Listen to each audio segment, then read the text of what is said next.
Every great love story seems to start with a little chaos. And for Leo and Julia, it involved a ghost story, a raft full of terrified middle school boys, and one legendary prank that still makes the camp counselors laugh and possibly a few campers twitch to this day. What began as a splash of mischief on a Colorado river turned into the start of something deeper, proof that laughter really can be the spark that lights a lifelong connection. Today on Marriage, Life, and More, we're diving into why stories like theirs captivate us, and why even the best love stories, both on screen and real life, need a little bit of conflict to keep things real. Because let's be honest, nobody wants to watch a romantic comedy where the couples just agree on everything and pay their bills on time. In marriage, just like in the movies, it's often the tension, the growth, and the "what were you thinking" moments that make the relationship stronger.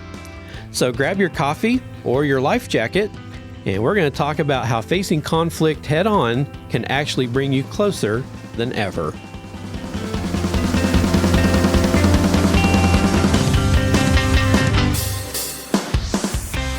Welcome to Marriage, Life, and More. This is a podcast about marriage, Bible, and book studies. We interview people that have inspiring stories. I'm Daniel Moore, your host, and sitting over next to me is my beautiful co-host once again, my wife, Michelle. Hey, hey. Thank you guys for joining us this week. If you're not familiar with our show, check out our website at marriagelifeandmore.com for our platforms. We're on YouTube and Rumble, also the Christian podcasting app Edify. We're also on your Alexa and Google smart devices. You can also visit us on social on Facebook, Instagram, and X at CTGap Online. If you're a fan of our show, please subscribe. Feel free to leave a comment on our platforms and give us a thumbs up or a 5-star review on Apple Podcast. And we appreciate it that you would do that for us. Also, our new book is out, Marriage is a Mission, Living Out God's Design for Marriage. You can pick up your copy of the paperback, the hardback, and the Kindle version at Amazon.com. And we also have a 6-session study guide that you can purchase exclusively on Amazon as well. And then if you are a ebook reader, we also have them on Apple Books and Google Play. So there's plenty of places you can pick that up, and go pick up your copy today. Well, as we mentioned here in the intro, this week we are going to be moving into something that sounds kind of controversial, really, as we continue our series on Marriage Reset, Roommates to Soulmates in Your Marriage. This week, we're going to be starting off episode 9, and we're going to be talking about how conflict can be good in your marriage.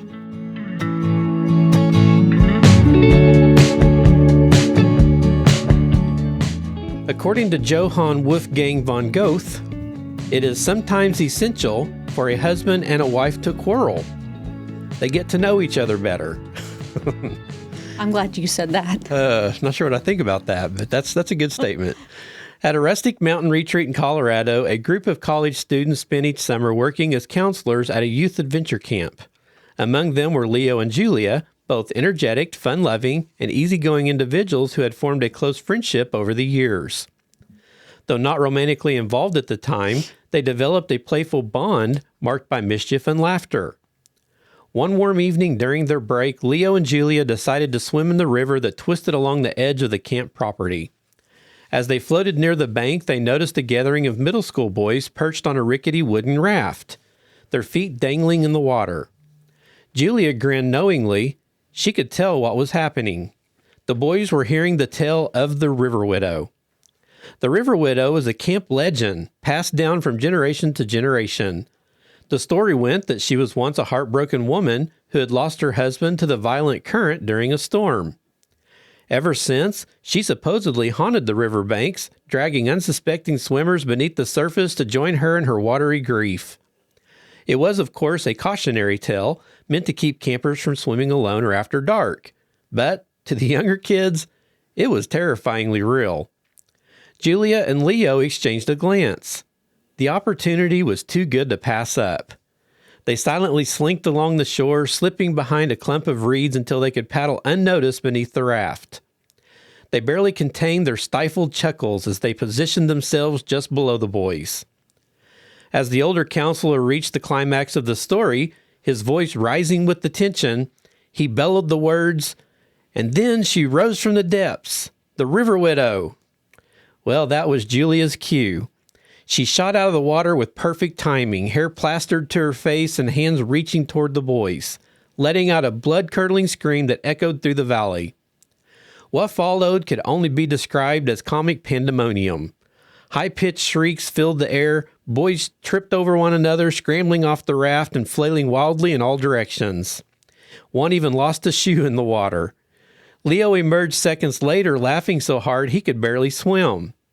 The prank became instant camp legend, especially among the staff who praised Julia's Oscar-worthy performance. Leo was completely captivated by her sense of humor and fearless creativity. Though it would take a little more time for their friendship to bloom into romance, that moment marked the beginning of something more. For Leo, it was the first time he considered that Julia might be more than just his prank partner. She was smart, playful, daring, and unforgettable. To this day, they laugh about the infamous River Widow scare, and now every time someone mentions courage or cleverness, Leo just shakes his head and smiles and says, "You've never met Julia." People can't seem to get enough of a heartfelt love story. And it turns out they're in good company. The romance fiction industry brings in over $1 billion a year. And since the late 70s, romantic comedies have raked in more than $12 billion at the box office. Clearly, there's something magnetic about love-centered entertainment, but what exactly draws us in? Well, surprisingly, the secret ingredient behind most beloved romantic plots isn't just the affection, it's conflict. That's right. The tension, the misunderstandings, and the obstacles that make us wonder whether the two leads will even be together are what truly keep us hooked. Watching engaging characters navigate their differences, face emotional challenges, and eventually come together is what leaves audiences satisfied with their signature feel-good ending. Whether it's on screen or in the pages of a book, this dynamic creates memorable stories, and the same idea applies to real-life love stories also. Conflict, when handled well, is often what makes the relationship stronger. And as we start this week, it always has to remind me, and it is this time of the year when we think about Hallmark movies. Oh my gosh. And at Christmas, we've had Christmas in July, and now it's time to have the Hallmark Christmas movies. And as all of those that I've ever watched, the plot that they all have is there's conflict. There's always something going on and I think that they've hit on something here, because I think that whenever you do watch those movies and you're trying to think, well, are they going to end up together at the end, or is she going to pick him or pick this other guy or this guy that just moved into town? It really does, make for a suspenseful moment. You are just... As I said over here staring at him, because I know where he's going with it. And it's like, don't even pick on the Hallmark movies. It's not even right, Well, I know you don't watch it as much as you used to. No, I've only watched one this year. Thank you very much. I don't have time. But it is kind of funny, though, because as we was reading here a little bit through this story and there, especially in that last section there about how we look at stories in general in life, a lot of times it is true when you watch TV or you watch movies, it's very rare that you do watch a show that doesn't have conflict in it. And I think that does add to the whole storyline. Yeah. Because if you have the conflict show up, it starts out like a picture perfect thing, and then all of a sudden the conflict comes in, and then you're just drawn into it after that because you're like, okay, are they going to fix this, or how are they going to fix this? And then so you're waiting to get to the end of it to see how it turns out. Yeah. And if you really, especially if it's a series, you might have your favorites of the characters or whatever that are in those series. And so you never want them to have the raw end or, to get the bad end of the deal. So you're always hoping that it works out for them. And I think it is interesting when you think about that, about how our mind works, about how that intrigues us so much sometimes, because really a lot of times when we think about conflict, it's not really something that's good. It's not something we think that we want to go through, because a lot of us don't like conflict. No. We don't like to have those, especially with our spouses. Yeah. We want everything to be okay all the time. I don't wake up in the morning just looking for the first thing I can do to start conflict with you. And you don't do that to me, thank goodness, because that would make it very difficult to live together, if that went on all the time. But at the same time, I know, there's a lot of times when we look at conflict, even between you and I, is there a lot of times when we've been through conflict where you've grown? Oh, absolutely. Where you think, it's been a positive thing? Yeah, I do. I mean, I think sometimes, your spouse can call you out on something and you, whether you acknowledge it at that moment or not, but, if you go back and forth a little bit, you can actually open your heart and ask God, like, is that truly me? Is that how I'm being? Yeah. And whether it may be something that you've done or, sometimes they had your best interests within the conflict. Yeah. And I'm glad you said it that way, because when we do think about conflict in marriages, sometimes we do look at it in a very negative manner, in the fact that we're just duking it out, having a fight between each other. Well, we know who would win if we duked it out. But I like how you said that it actually causes you sometimes to search your own heart. Yeah. And I can vouch for that myself as well, because I might be at the moment, just being a very difficult individual to live with and, being very negative and whatever, but I may not see that. I can say that early on in our marriage, I didn't look at it that way. Yeah. I mean, I think as we've been married for a longer time and, not only that, but my heart is healthy with the Lord. And so now I look at it as like, oh, is this his way of kind of telling me that I'm out of line? Or, it's like, okay, God, is he bringing something to my attention? Yeah. That really needs to be addressed. Yeah. And so I think this should be everybody's goal, because we always did, like you said, we always didn't look at it that way, where we took our correction moments as, no, I was going to punch you in the face. I need to think about what I'm doing here. See, you beat me to it this week. I did. But when your relationships can get to the point where you can actually take the conflict and use that as a moment to search your own heart and, okay, God, is this something I'm needing to fix? Is this something that's going on within me? Let me take a step back for a moment and think about this. So as we can tell here, as we get started with this, we do know that conflict's not always a dirty word. Conflict can be good in some situations. So go ahead and share with us a little bit about how that can happen. Yeah, struggles in any long-term relationship are bound to happen. Friction is simply a normal part of life shared closely with another person. Expecting two individuals uniquely wired by design to always see eye to eye is unrealistic. So true. Disagreements, debates, misunderstandings, and yes, even full-blown arguments are going to happen. While this may seem negative at first glance, conflict can actually become a meaningful part of a couple's journey. Still, many people go to great lengths to dodge tension, believing that conflict is a signal something is broken in the relationship. For others, confrontation is stressful. It stirs up discomfort or brings back memories of past hurt, whether in childhood or previous relationships.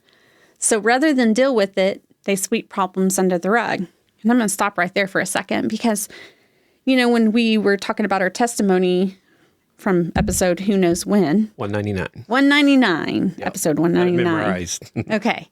So I can remember you talking about confrontation, how you didn't like it. Right. And, it's easy to not want to acknowledge it. Yeah. And just push it under the rug and move on. Yeah. And that's exactly how you felt. And me, on the other hand, confrontation to me was just like, let's get this talked about. Let's get this over with, put it behind us. But because you didn't have confrontation, we just kind of, I wish we would have had this, because knowing that conflict can be good, if you look at it now versus back then, it would have been healthy for us. Yeah, and I think the key there is the one thing that you shared was how many people go to great lengths to dodge that tension or conflict, because I was trying not to say that because that's what I was referring to as a signal something is broken in the relationship. Yep. And in all reality, anytime you're going to have a conflict moment, there is something broken or you wouldn't have the conflict. Right.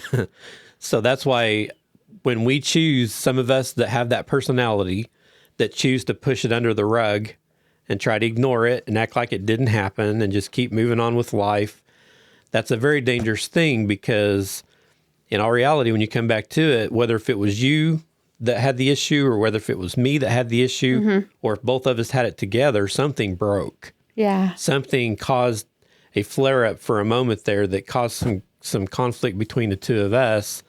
And the dumbest thing we can do is just ignore it and move on and not try to fix it. Yeah. Because what ends up happening with that, typically in my life, it happens this way. If the more that and I've learned this over time, the more that I keep pushing stuff under the rug, it continues to build. Yeah. And then what started out as a very small little problem can eventually become a big, huge mountain. Right. And then try to dig through all of that. Yeah. I mean, you have so much more to work through at that point. Fortunately, buried conflicts don't stay buried. Like, as you said, they simmer beneath the surface and eventually lead to bigger issues that are more damaging and much harder to manage. Over time, this kind of avoidance builds resentment, creates emotional distance, and can crumble the foundation of love and unity. The Apostle Paul warned of this dynamic when he said, "If you bite and devour each other, watch out, or you will be destroyed by each other." And you can read that in Galatians 5:15. Real peace doesn't come from avoiding problems. Let me read this again. Real peace doesn't come from avoiding problems. It comes from facing them head on with kindness, and I'm going to underline kindness, and a commitment, and underline commitment, to work through them together. With kindness and a commitment to work through them together. Relationship researchers Scott Stanley and Howard Markman have spent decades studying this and found that learning to handle conflict in a healthy way is a crucial factor in keeping love alive and maintaining long-term commitment. According to their findings, if couples were equipped to navigate their disagreements well, the divorce rate could drop over by half. Could you imagine that? Wow. That is crazy. That's a powerful testament to the value of addressing challenges directly. And I think before we go any further, when you look into that just a little bit deeper and you really kind of think this through with what the conclusion they were coming up with there was we know that if you end up in a divorce and divorces happen, those actually happen because there was conflict. Right. So I can see why those statistics would completely flip to a point where if you actually was able to, in a healthy way, work through the conflict and meet it head on, like you were saying, and not, divert yourself around it and let this become a huge mountain that does. Typically what happens is that mountain gets bigger, is the conflict issues also change. And a lot of times when the very first conflict happens, it's kind of a small minor issue probably. It can be a big issue. I'm not saying it can't be right off the bat. Some big thing can happen, because it can. Right. But typically it always starts with something small. And then if you don't take care of that, then as the problems escalate and that mountain keeps getting bigger and bigger, those issues all of a sudden become more and more ingrained into the issue of the problem you're having in your marriage. And what started out as a little small issue that probably could have been resolved in a 15 or 20-minute conversation, it can come into something now that's going to take years to fix, because so much damage has been done. There's been so much ignoring on the spouse's parts of ignoring each other, pushing each other to the side, not listening, not being heard. All that other stuff starts coming into play. And now you're actually damaging the actual relationship between the two of you. Yeah. Rather than just having that one little small, minute thing that happened at the very beginning of the whole ordeal. And that's one thing that I've learned even within my own self, because I used to be really bad about just pushing things under the rug and just keep moving on and just try to move past and act like it didn't happen and not have any confrontation with any of that. But over time, I found out almost every time I've tried to do that, the problem became so big that it was a humongous blow up when it all finally came to head, and then it took much longer to work through it. And our we hurt each other more. Yeah.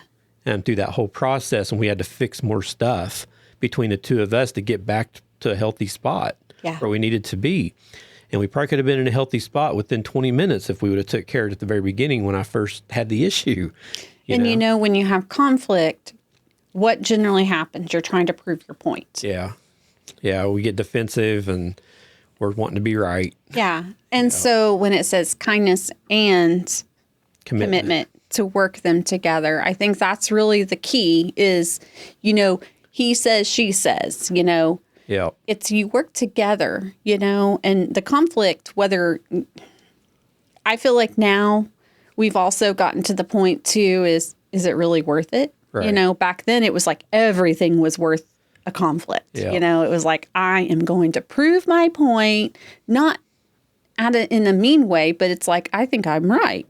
You know, now it's like, is it really worth it? No. And we know each other so well. It's like, yeah, whatever, you know, and you just pick your battles. Yeah, you just move on. But I really like when it said the kindness and commitment, because I really think if you would address it then, and sometimes, you know, you have to give it some time and then come back to it. But the thing is, don't let it build and build and build, because like you said, it becomes a huger problem. Yep.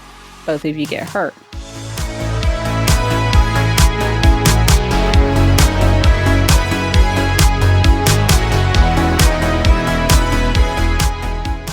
So, romantic movies and novels thrive on conflict. It's what gives the story tension and excitement. However, in real life, most people would rather skip that part. Still, it's vital to understand that working through our conflict leads to growth. Tough arguments may feel chaotic and uncomfortable in the moment. They're often the pathway to deeper empathy, stronger trust, and a closer bond. Many couples miss out on that because the discomfort masks the opportunity for growth. But when conflict is handled with care, it often brings couples closer than they were before. Here are a few of the benefits we can discover when we face our conflicts. Dan, you want to read those? Yes. So, and as we started this episode, we did talk about how the conflicts we've been in has helped us grow. Absolutely. And get closer together and have a stronger bond. And so I know it's hard probably, especially if you guys are listening today and you're at a point in your marriage where you guys are conflicting a lot. You're having a lot of conflicts going on, maybe daily. Maybe it's every other day, or maybe you're having 2 or 3 blow-ups a week. And you're thinking about it, and you're thinking, well, this can't be right. How can this be a positive thing? So just hear us out. As we finish up this episode, I'm hoping that God will just open your heart and your eyes to see how you can work through those conflicts and actually become a stronger individual and a stronger spouse in your relationship. So a few benefits that we can discover when we face our conflicts. Number one is you can have greater insight into your own personal issues. You actually hit that while ago. Because just like you said, at this point now, if we have a conflicting moment between the two of us, a lot of times one of your first go-tos is you will sit there and think, okay, I need to look at myself and see, is there something here? You know, God, show me.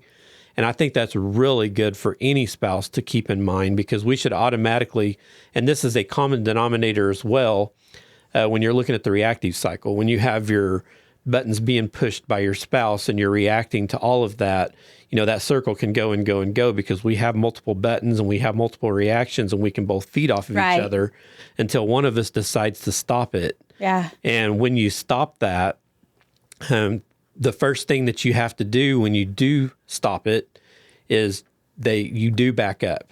You take a moment, you take a breather away from all of it, and you start inquiring of the Lord. What is wrong here? Is this something with me? Is it something with my spouse? God, please show me in my heart. If there's something I need to correct, I'm willing to do it. If it's something with them and they need to correct it, give me the words to speak. Give me the way to approach that. Or God, you know, through the Holy Spirit, work through with them to open their heart in this moment. Well, I so think that we can when both you come to a resolution. When you take the conflict off of you and your spouse and you're bringing it to God, you're letting God work through you. And it's not he's wrong, she's wrong, Right. or it's not he or she. It becomes, okay, God, Yeah. that's where I'm removed from How it. can we work through That's this? right. The conflict is, yes. Satan wants us to fight each other. Yeah. So Satan automatically wants us to start pointing fingers and play the blame game. Yeah. That's what he wants us to do. But we're all children of God. We're, as spouses, we're not each other's enemy. That's right. We're our best friends. That's right. So and good. So you don't fight each other because we're not supposed to be fighting each other. We're not enemies. God put us together as a functioning family to thrive and to grow closer to Him within our relationship, so that love for Christ flows into other couples. We're supposed to be mentors to other people around us. So good. And the moment that Satan can come in and break that, and he can make it become, all of a sudden these fights become about you, or it becomes about me, and the other spouse is going to sit there and point fingers and criticize and, put the blame game or whatever. That's exactly Satan's heyday. He loves it when that happens, because that creates this issue between the spouses that's make or break at that point. That brings that pride in. It does that. Yes. Pride. Selfish pride. Very, very good. That's a very big thing that gets involved there at that point. Another benefit is we can have better appreciation of the differences between the two of us. Yeah. That's And good. I don't know a spouse anywhere that the husband and wife are both identical. Everybody has differences in their personalities, the way that they operate. And God did this on purpose. God's a very creative God. And typically you'll see spouses that are like on total opposites of the spectrum. Yeah. You wonder how in the world they get along, because they're so different. But that's where God likes to work. Yeah. As Christian couples, those things that you do that I don't do, and the things that I do that you don't do, God can highlight those between the two of us, and we could actually bring those things together and feed off of them to turn that into the best marriage we could ever have. Because then you're never going to be bored, because you're going to have so many things that you can offer to the table, and I have different things to offer to the table. And if we approach this in a godly way, in a godly manner, God can use that to help us have the best marriage that we could ever ask for. And I think it's very important, though, too, that we, as we're having these conflicts, and handle them in a, whatever I want to say. In a godly way. In a godly way. Yeah. The appreciation that keeps coming back to me is in like, I can look at you as we're having this conflict sometimes, and now it's like, I knew he was going to say that. And it's like, I'm not saying I know how he's going to react to everything. That's not it. But because we're different, my appreciation to you is looking it through your eyes. Right. Like, okay, God, I appreciate the fact that my husband is going to react in this way. Yeah. And because you're a godly man. Now, are we always perfect? Absolutely not. Yeah. But I'm very appreciative that I can usually be like, okay, this is how he's going to handle it. And I wait. I'm like, okay, this is how it's going to go down. And, we've almost been married for 25 years. So there's a difference. And I wouldn't have been appreciative back when we were first married. I can tell you that right now. Anything you said, I definitely was not appreciative. Yeah. I wanted to prove my point, and that's all that mattered. Yeah. So I'm thankful for you, Dan. Even though we're different, I know how, not all the time, but sometimes when I know we're getting ready to have a conflict, and generally it's about our children or finances, that's our two big ones, it is honestly, I can see how God has used you to change me. Yeah. And so I appreciate that so much. And it goes both ways, because I'm not the same person I was either 25 years ago. No, you're not.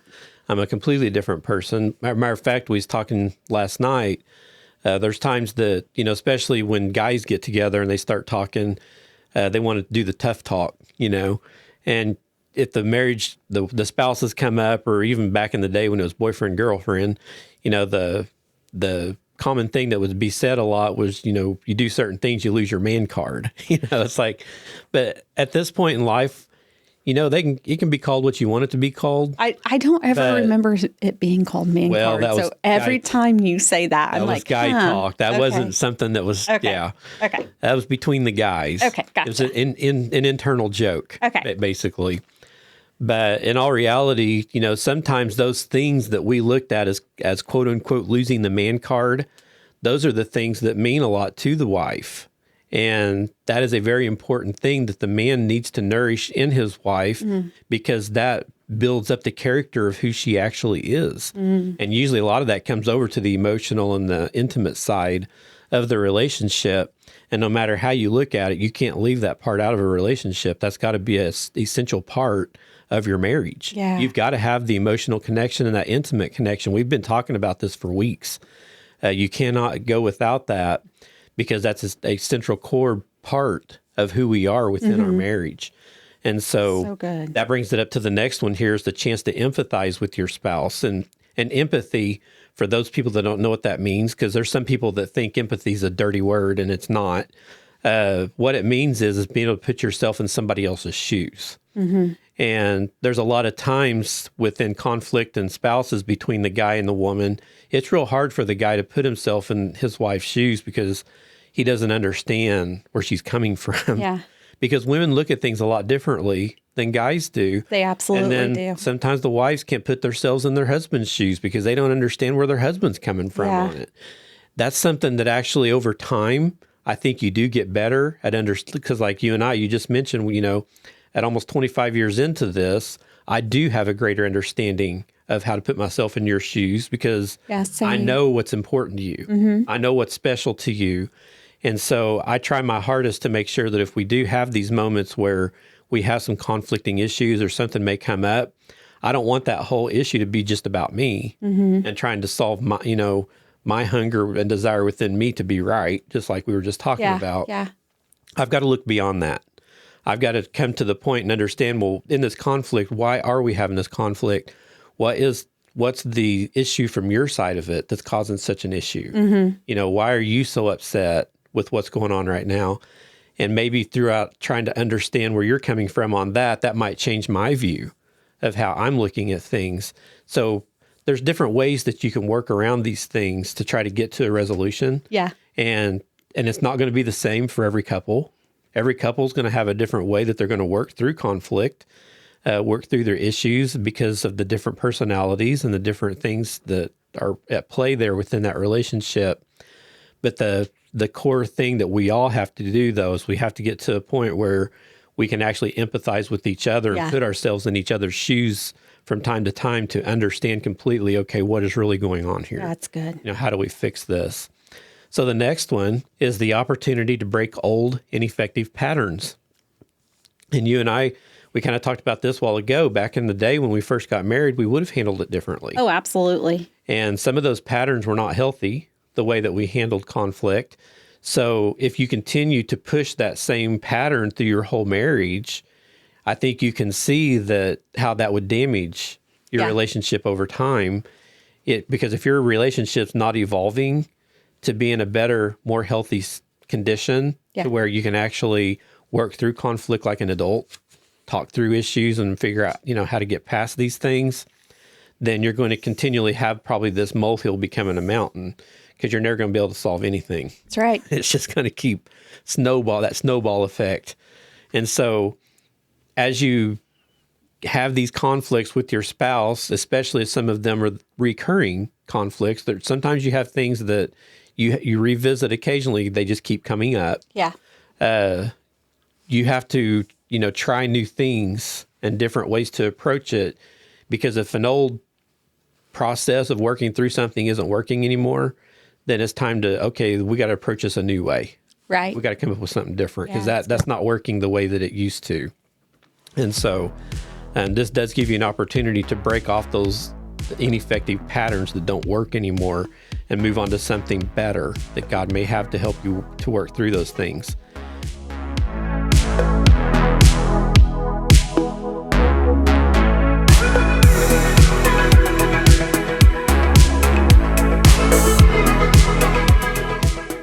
And the benefit of it is also to being restored in unity and oneness and have greater humility. Yeah. That's a big one, because we know something that can break our unity quicker than anything, or that oneness between the two of us, is for us both to be at odds about things. You got your idea of what's going on, and I got my idea of what's going on, and we can't meet in the middle. Right. That automatically creates a break in that oneness between the two of us, because we're not on the same page anymore. Right. And then that works on our humility. I've got to be able to humble myself if the fight goes on long enough where it doesn't seem like there's any resolution in sight. I've either got to be the one to step up and humble myself and, cut the losses and just try to fix this the best way that we can, come to a mutual medium somewhere that the two of us can agree upon, or vice versa. You got to be the one to step up.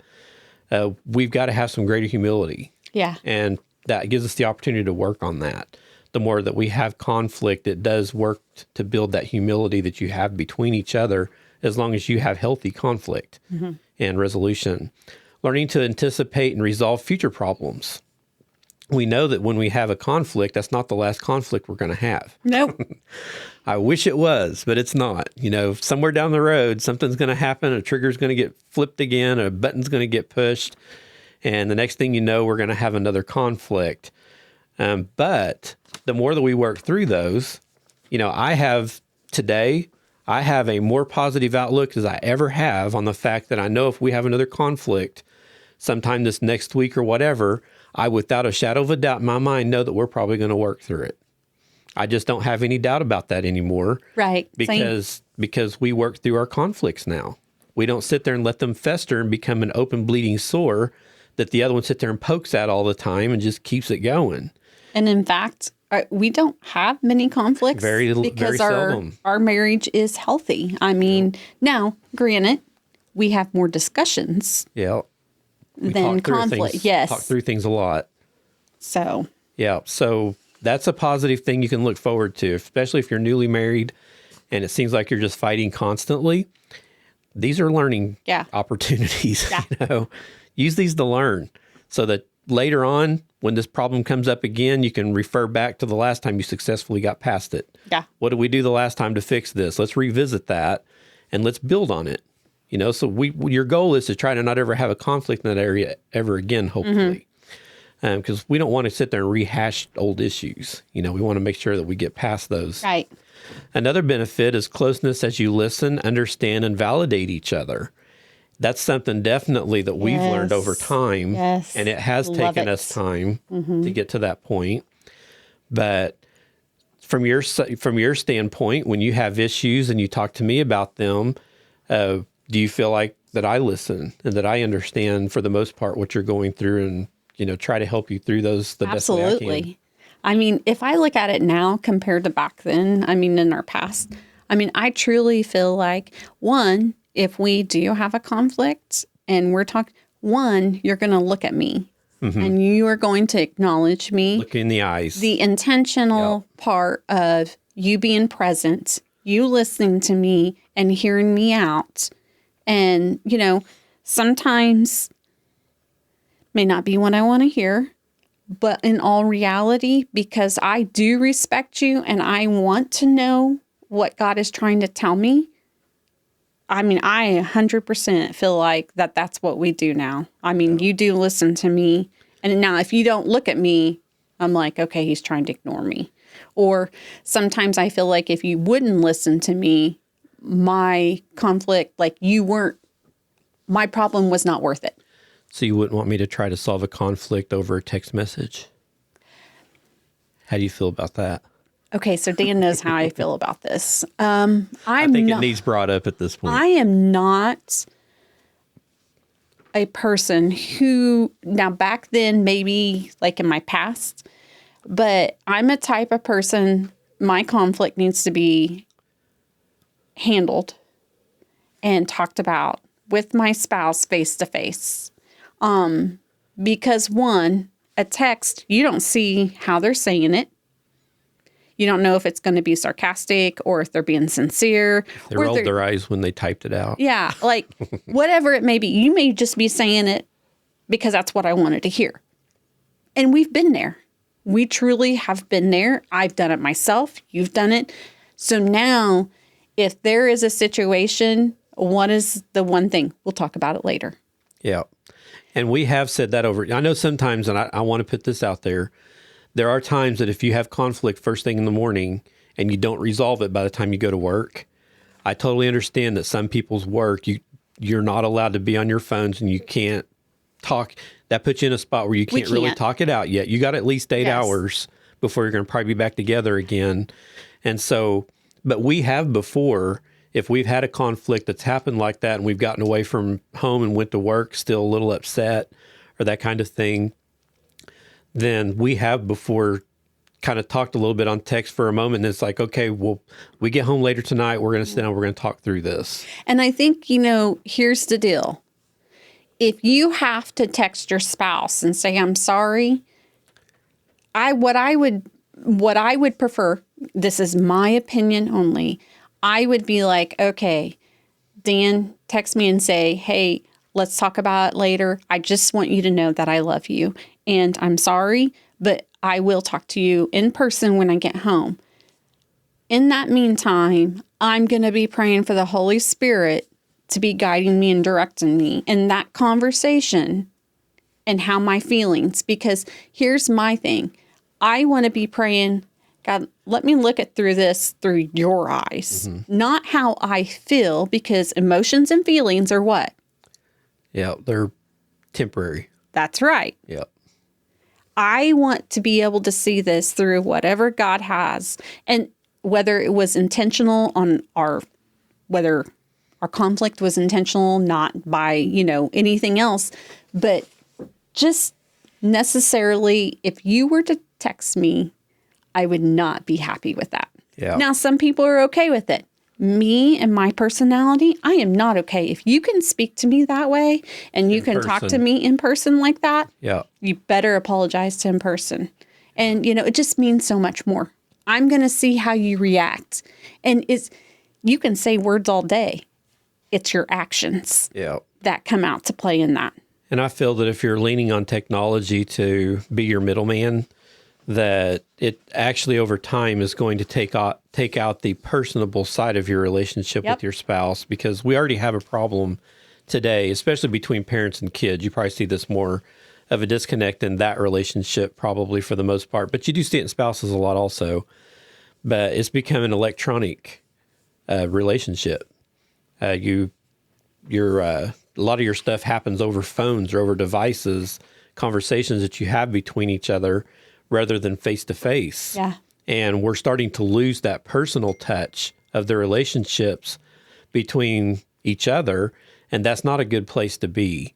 And especially if you have conflict between the two of you, I think what you said was perfect way to just wrap that little part up was, if you can have the fight face to face and spout off the mean, nasty comments and the criticizing and all that stuff, if you can do that face to face standing in the kitchen, then you really should be able to sit back at the table later face to face and work through that and fix it. Yeah. That's not a place to be texting or emailing or whatever. It really needs to be a face to face conversation, if at all possible, to try to fix that, because it does. It helps you to become a better listener. It helps you to understand your spouse better. And it also helps with that validation that you have between each other, that you are I'm validating that you're important enough in my life that I'm willing to take my time and sit down at the table and sit across from you and look you eye to eye and try to fix it.